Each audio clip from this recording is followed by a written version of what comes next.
All right, welcome to the Agents of Fandom podcast. I'm your host, TJ Zwarich. We have a very special exclusive episode here today. We had our Batman primer last week. We're going to have our Batman review later this week.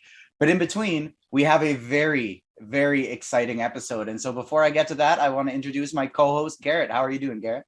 I'm doing good. It's an exciting week. I see the Batman tomorrow, but we gotta get past this hurdle first. So I'm excited to get down and dirty and discuss some Naomi today.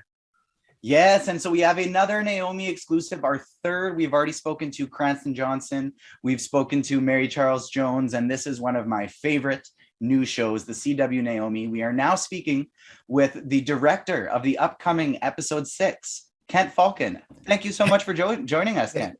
Hey guys, thanks for having me. Excited to talk about this project and to chop it up with you guys. So I'm thrilled to be here, man. So the first thing I'm interested to know is, how did you get involved with the show? And so I was looking at your episode 6 is the first one you're going to be directing. We haven't seen it yet. It's coming this week. Right. How'd you get the call? Where'd that come from? How did I get the call? So it airs tomorrow whenever you guys are reading it. So that's Tuesday, March 1st, 9 p.m. CW.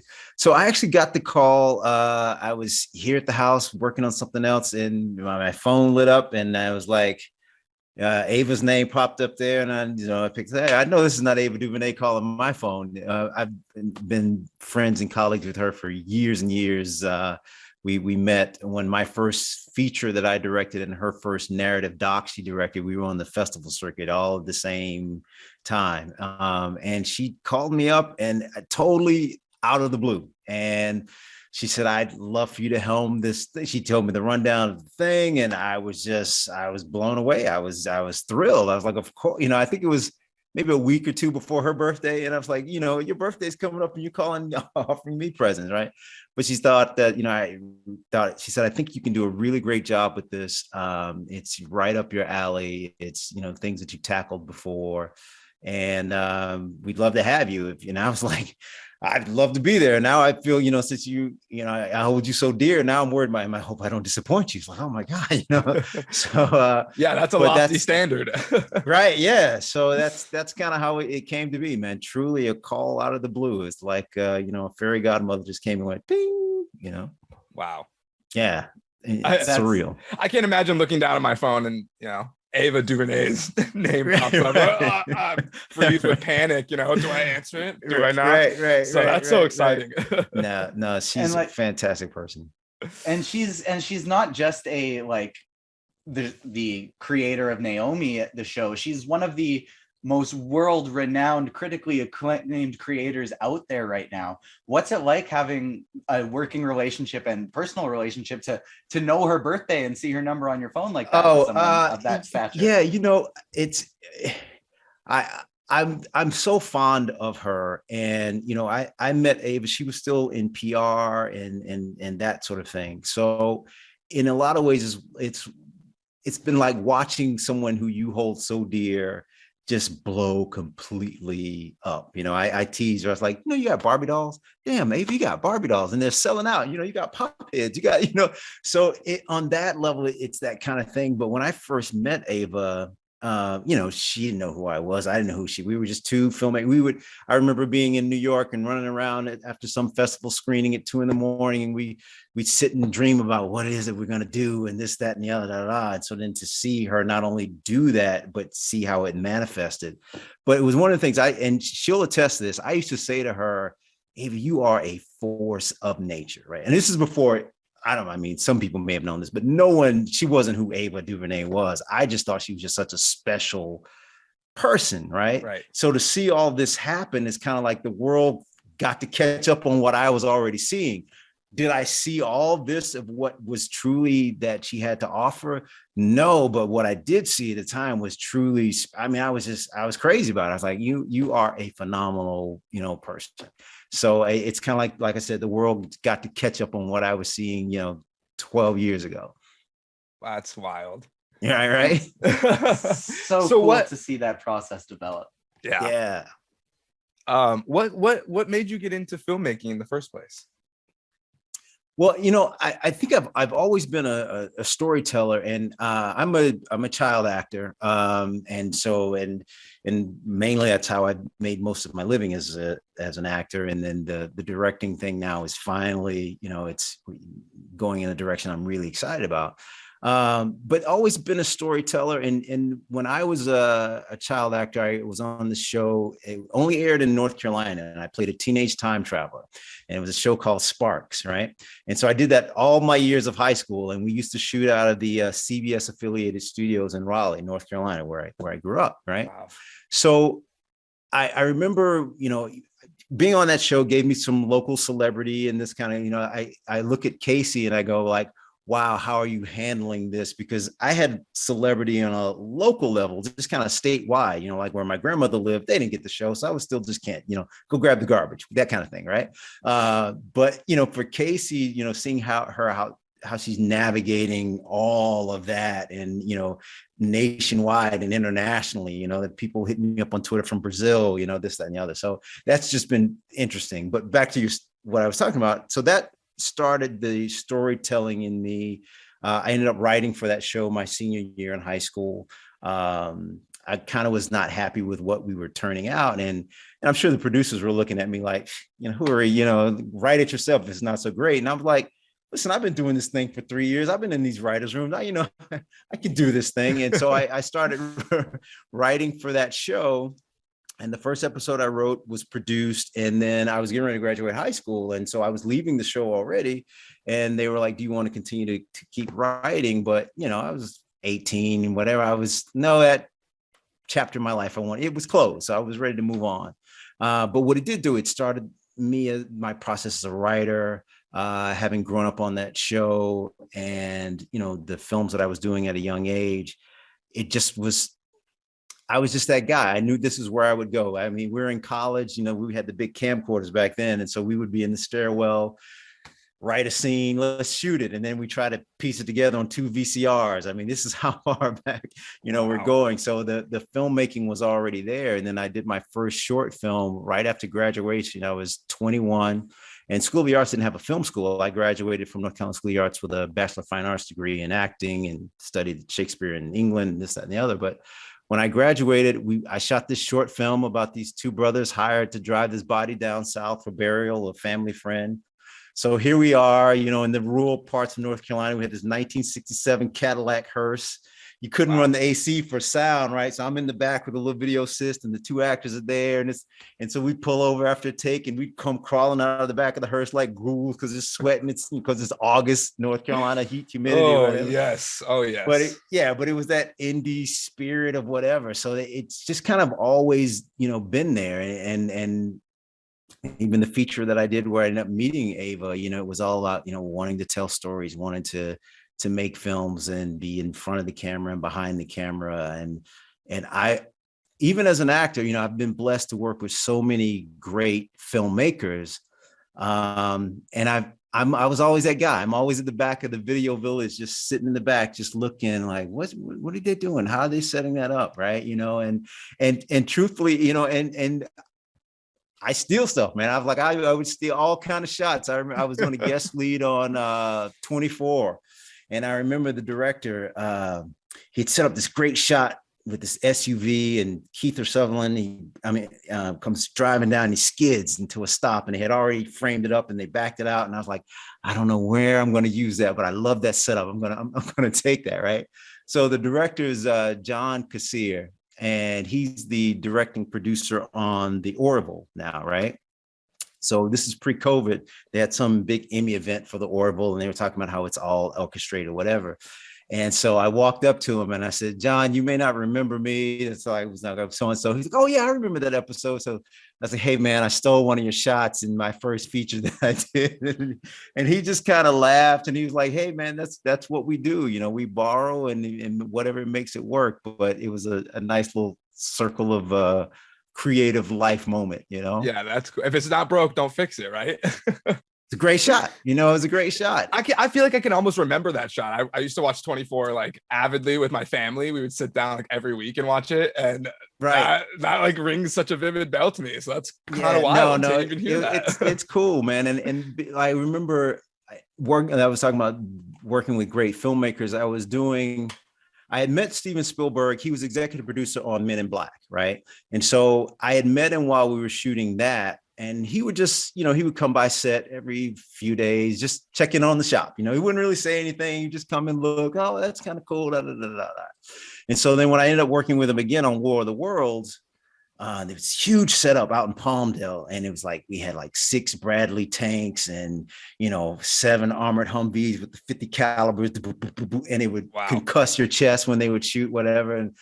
And I just to watch how he worked, where everything was mapped out, and he would just show up, and it would just we just roll. It would just go right, and just to master all this stuff. And I remember I've told this story before, but it's still he may not remember this, but I remember looking over this vista and I'm seeing the great jib arms and the cranes and all this other kind of stuff. And I guess he's intuitive, whatever. He saw something on my face, like, hey, what are you thinking about so hard, right? And so I confessed to him, I was like, Steve, I'm actually in pre-production on my first indie feature. And I said, I'm probably working on half today's lunch budget, whatever. And I'm looking around at all these cranes and your jib arms. And I was like, look at all these toys, Steven, you have all these great toys. And the thing he told me that stayed with me, he said, Kent, just tell your story. He said, the toys will come. Just tell your story, right? And I was like, yeah, okay. Just work with what I got, right? And so fast forward another creative circle of life. I remember being shooting Naomi or whatever, and they had massive episodic budgets or whatever, and we're setting up this visual effect shot and whatever. And I'm looking like, oh, look at there's the crane, there's the gym. I got my toys. I got my toys. Right? That is so awesome. So no, it was good stuff, man. So you've been brought full circle to Naomi, and like you said, you've been writing and you've been acting ever since you were a kid, and you've also been a lead on a show. You have a lifetime expertise of acting and directing, things like that. But you were also the lead on TBS's For Better or For Worse, where you starred as Richard Ellington. Right. What you brought up, how like the difficulty it is for Casey to be a lead at such a young age. What expertise were you able to bring to her and kind of offer to her as advice to that role? Yeah, I think one, she's such a grounded individual. Her mom, who was there all the time, is fantastic, and she's done such a great job with raising Casey. And she's so smart, and there's no way when I started that show when I was 14, and I did it till 18. But the pressures that she's under, I just can't imagine, because she's, number one on the call sheet. She's almost in every scene. She will go from I was in school to walking right on set, and we're ready and waiting for her. And she dives in and she comes in and she delivers. I look at her and I go, wow, that's so what I was able to try to bring to her was, one, to reassure her how great a job she was doing, because she was. That's like, you may not have a frame of reference of how well you're killing this, but you were killing this, right? And also to cheer her on for the person that she is, and to be able to handle what she's doing. I remember my first major motion picture was this movie. It was at the end of the late 80s. It was called Dream a Little Dream, and it starred Corey Feldman, Corey Haim, Jason Robards, or whatever, and shot down in Wilmington. And when I was working with the Coreys at that time, they were at the height of, it was post Lost Boys, they were, but, you could really tell that there was they were really having trouble in their lives. They were really going through it and having a hard time, in my eyes, dealing with all that they were dealing with, and so to see how well adjusted she is. And, and I would share some of those stories with her. I was like, I've been at this a long time, and I've seen when it's gone really well, and I've seen when it's gone really poorly. And I was like, Casey, you're on a great, great track, just keep it up. You are phenomenal. I'm sure hearing that reassurance from someone who's literally has been in those same shoes, right, is comforting for her. And none of the stress that she has to deal with shows. Like, she is such a I star, know. you know. You Yeah.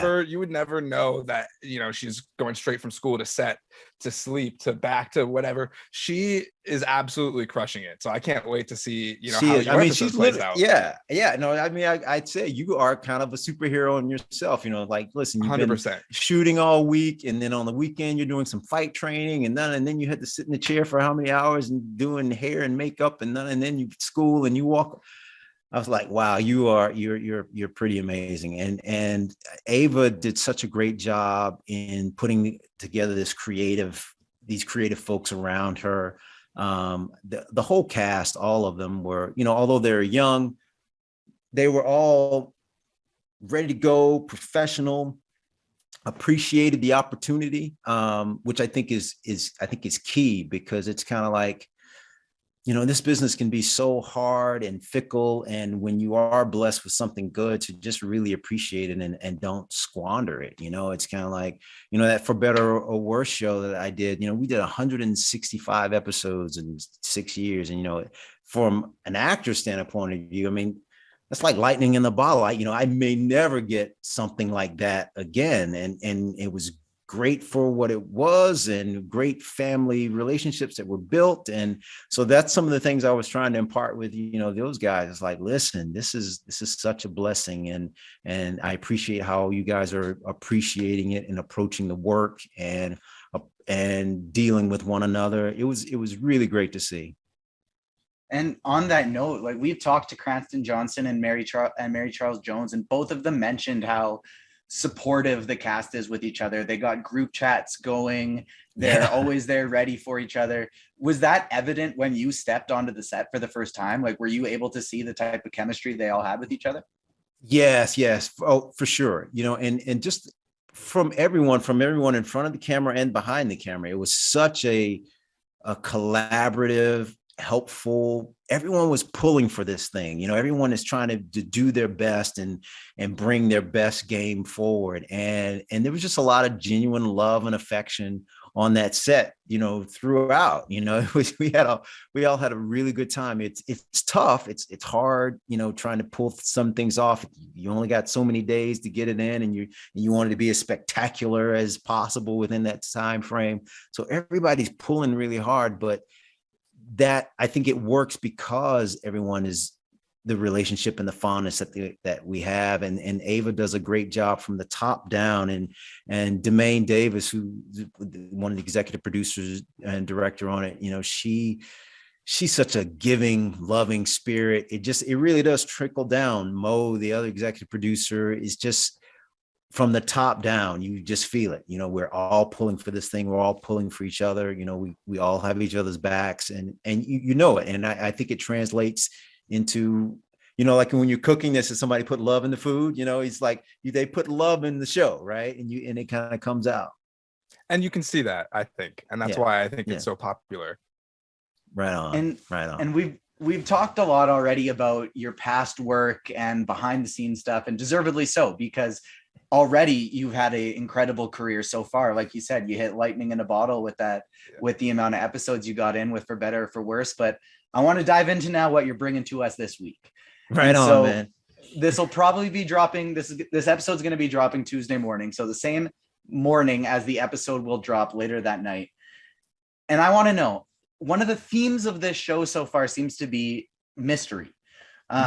Naomi's figuring out her powers and figuring out who she can trust, who she can't trust. We don't even really know who the full-on antagonist is at this point. It seems like it's Zumbado.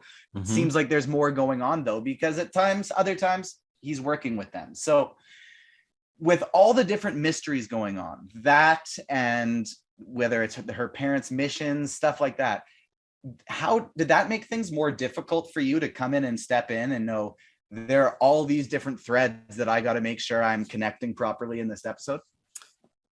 You know, it wasn't necessarily difficult. I felt like I just needed to be mindful. You just got to be mindful, because as I was looking at everything, it feels like the show is a lot about revelations. We're just revealing, you know, her powers are being revealed to her.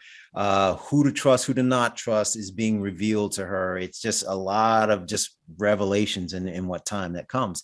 And, there's certain things about it that I just don't know, still don't know. I remember, having read all the comics even before coming in to do it. And then reading the scripts up until mine, I was like, oh, wow, this is a deviation from the source material. So now I'm like, I don't know where this is going, right? I'm like, well, what are you going to do with this? I know who Zombato is in the comics, but now I don't truly know.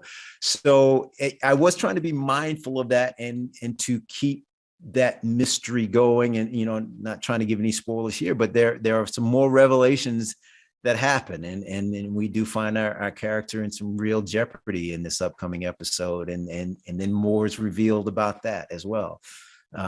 So that I just tried to be mindful of it. Didn't necessarily make it difficult, but just trying to be mindful. Without going spoiler free. Yeah, gonna say the same thing. I think we had the same train of thought right there. Without going into any spoilers, what's kind of your favorite part of this episode, or a favorite scene or interaction, or give us a little tease, a little taste? Yeah, no spoilers, of course. No spoilers. I say pay particular attention. You've already seen in the ads about Star Labs, right?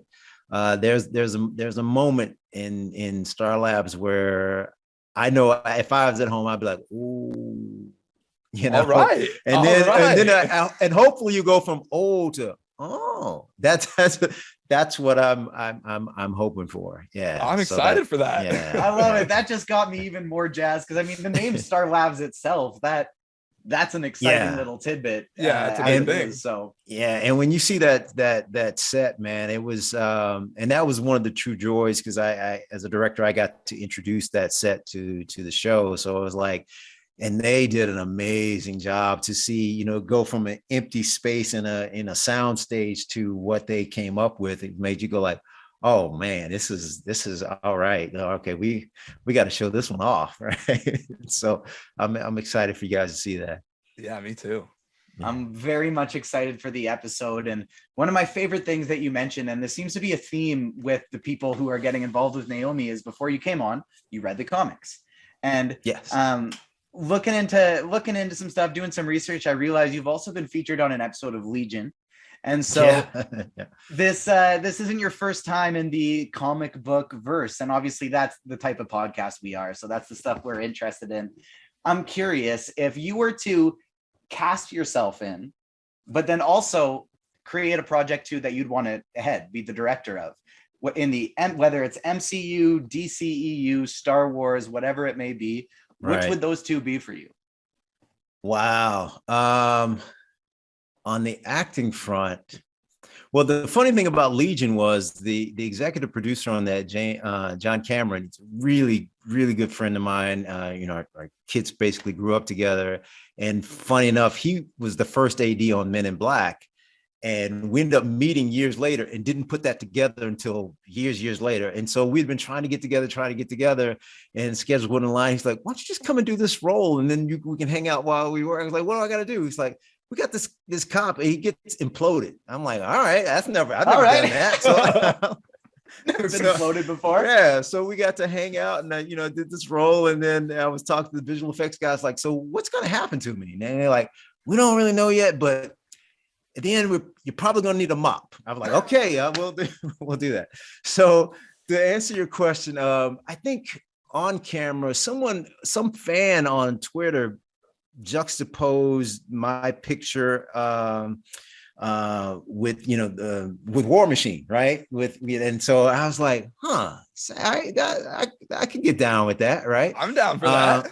Yeah, right. Oh yeah. I haven't even thought about this, but as you were talking, as they've done the spinoff in the Lucas with Obi-Wan and now Boba Fett or whatever, and like, yeah, what if do something with Lando, in terms of, maybe some of his buddies, some of his gambling buddies or whatever. I'd get down to be one of Lando's buds. That's a great answer. Let Donald come in and need his boys to come do some things, I would love Absolutely. to either be in front of the camera or behind the camera for something like that, man. I'd be thrilled for something like that. I'm thrilled even hearing about it to the prospect of even being able to watch that. I wish I had contacts at Lucasfilm so I could Exactly, go ahead and pitch this. exactly. John Favreau, man, let me get you on the phone, man. Hold on. Yes. Yeah, Lando while we're on the needs- topic of War Machine, Yes. Iron Man guy. That's what I mean. John Favreau, Iron Man guy. Slip yourself into Yep. Lucasfilm Right at the on. same time. Yes, Yeah. exactly. So can we possibly see you doing any more Naomi or DC content again in the future?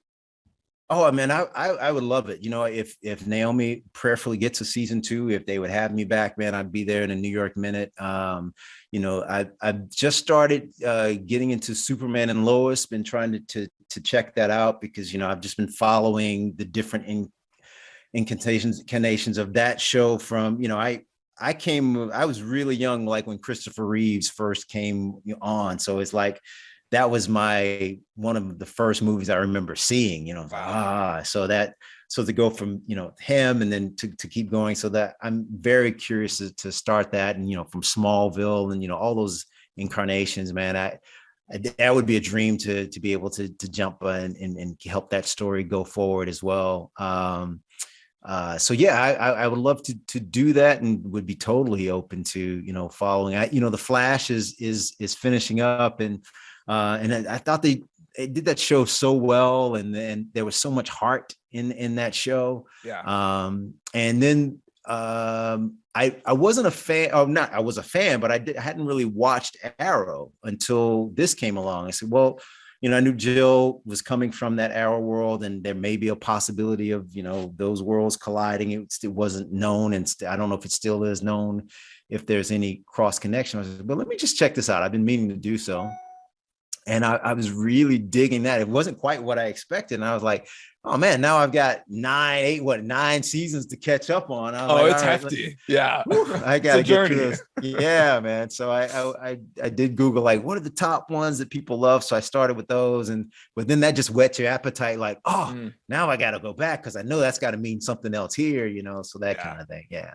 But no, I'm totally open, man. Totally open. Arrow was my introduction to it as well, and that was one of the things too. that really drew me to Naomi, was seeing Jill Blankenship's name on there, knowing she had been involved with that in the past, and especially early on Arrow. That's some of my favorite stuff. And then finishing up with the Crisis on Infinite Earth series that they did, weaving all of that together. That was some of my favorite TV that I've watched, and hopefully we're looking to see Naomi be part of some type of crossover like that in the future as well.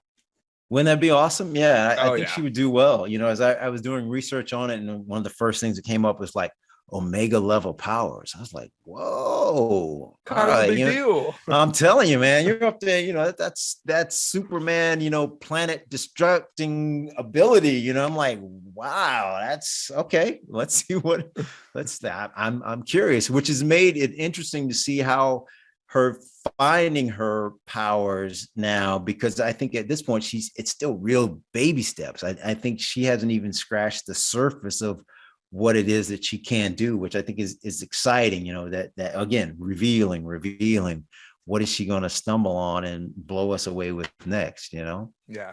And that's one of the most beautiful parts about the show is, on one hand, we see representation in a brand new light that we haven't often seen, because not only is it a person of color leading the show and is a superhero, but they are, like you said, Omega level, incredibly powerful superhero. Right. And then we see it on the smaller scale of, this is also a wildly identifiable character. This is a high school student who's struggling to find her sexuality, and who's brand new in a town trying to fit in, and all of these different things. So it brings two separate veils of representation, and it connects them together in such a fantastic way. So I really am excited to see what you're bringing to this in the next episode. All this talk is getting me more fired up for it.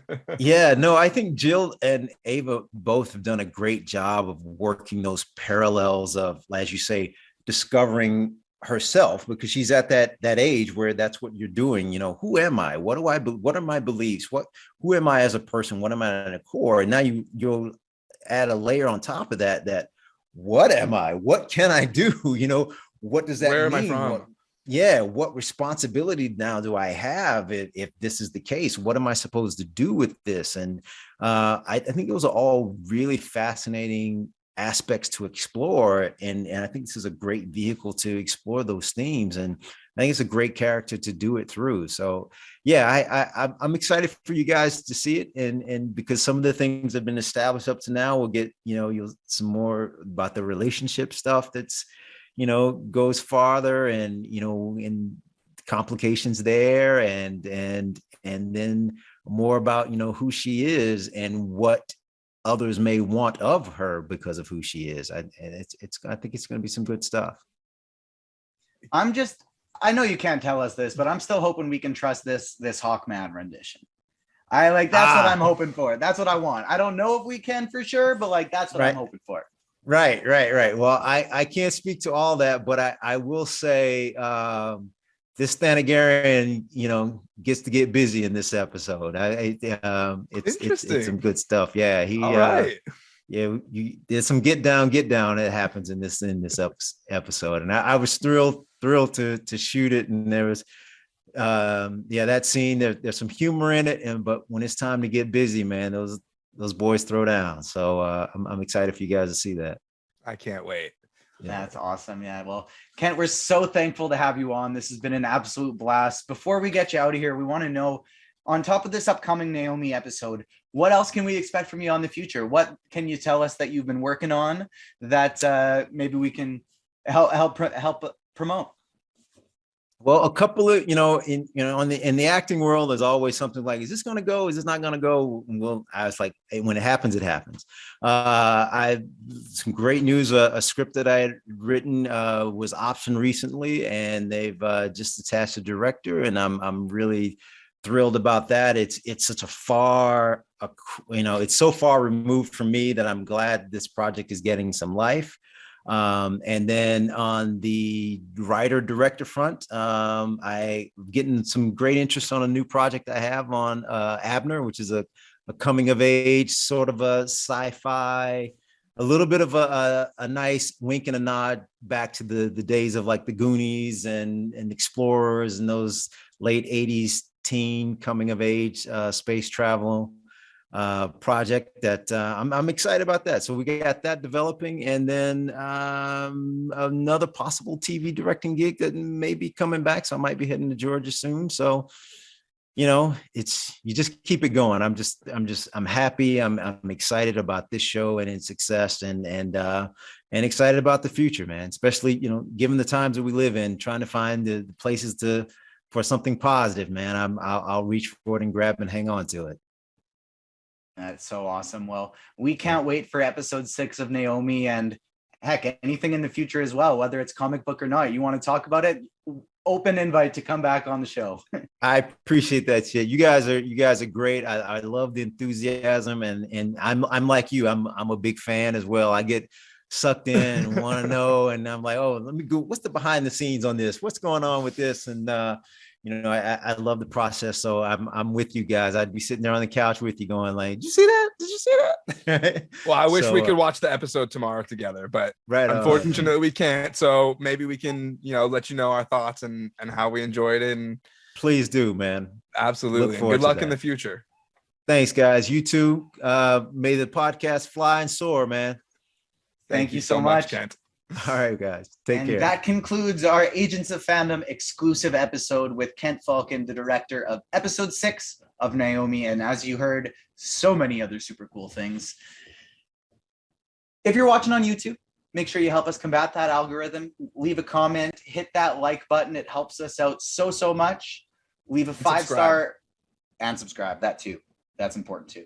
Leave a 5-star rating on Spotify and Apple. Leave us a nice little review on Apple. Seriously, that helps us so much. And since we just transferred over our RSS feed, we lost all those nice reviews that you had left for us in the past. We had 80 nice reviews on Apple Music. None of them are there anymore. So please, we need that external validation. We need to be able to look at our phones, get that dopamine spike. It's important for us. So help us out. Go over there. Leave us a nice little review. It helps us out. Garrett, we don't have anything exciting this week or anything, right? Like there's nothing people should be voting on. I don't know. Or what's tomorrow? Is tomorrow like March 1st or something? Today is March 1st. Oh, because today's that's March when 1st. this- We're recording this obviously Monday night. This is releasing Tuesday morning, March 1st, day one of Marvel Madness. So make sure you head over to our Twitter feed at Agents Fandom and you vote for our teams. We're having head-to-head matchups with Avengers style teams that we drafted with a bunch of content creators throughout the industry. And we're going head-to-head for you to vote. And so tomorrow we have Liam Crowley from thedirect.com going toe-to-toe with MTF, who hosted the Racial Draft podcast, who we've talked about lots. We were guests on, as well as our boy, I believe his Twitter thing right now is Mark Pacelli of the Snipe and Selly pod. He is going to be going toe-to-toe with Caleb Borcher of the Marvel News Desk podcast. So make sure you check that out. Vote tomorrow. There's going to be different matchups every single day as the week goes on. It's going to be a lot of fun, and vote for us because we want to win this thing. Yeah. And I'm going to see the Batman tomorrow. And he's going to see the Batman tomorrow, and he's not going to spoil it for Ruben and I. Ruben and I are going to go see it Wednesday. And we will review it on Thursday. Thursday, we're going to give you our first look reactions. This is something I'm assuming all of us are probably going to see in theaters more than one time. So we'll be revisiting it as more news comes on, box office news, stuff like that. But we will be giving you our first look reactions Thursday morning, and that's going to be ready for you. All right. That I think does it for us today. Make sure you check all of our socials at Agents Fandom on Twitter, Agents of Fandom on TikTok, Instagram. What's the other one? Facebook, where all the older people are. And Facebook, TikTok, where all the youngins are, Instagram, where all the people our age are. Check us out on all of those socials. That'll do it for today's episode. Peace. Recording stopped.